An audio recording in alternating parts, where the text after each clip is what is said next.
The Mexican gray wolf is an endangered species that started being reintroduced into nature in 1998. That's right, and today marks the 25th anniversary of their return to the wild. Groups around the Southwest are prioritizing their safety.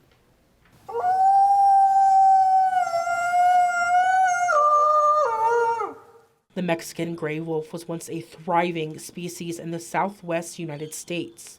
However, as the human population grew, that number fell.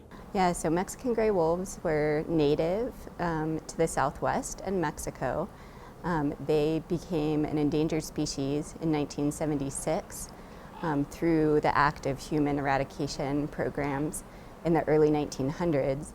It was down to just 5 individuals left in the wild in Mexico. Only one of those wolves was a female. In the early 1980s, the remaining wolves were captured and put into captive breeding programs in order to grow their population and be released. When the U.S. Fish and Wildlife Service allows them to be put into the wild, they will actually take primarily pups, newborn pups from these captive wolves, and they will put them into the dens of wolves in the wild.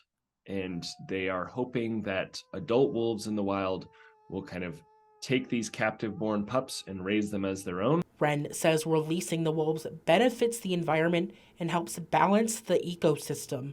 They evolved as a carnivore where they hunt and eat prey such as large elk and deer. And through the act of wolves hunting and killing those species, they actually help keep the herds healthier. March 29th is the 25th anniversary of the wolves being released back into the wild. However, the program has its setbacks. And so in recent history, we've seen some pretty high-profile wolves travel into these areas. In Arizona, a wolf called Anubis twice traveled up to Flagstaff and was kind of roaming around that area before being illegally killed. Smith says the wolves are often killed or captured while trying to cross the boundaries set for them. Unfortunately, there are policies in place where if a wolf crosses north of Interstate 40, the federal government will often go in and capture that wolf and either take it back down into the Gila south of Interstate 40 or sometimes take it into captivity.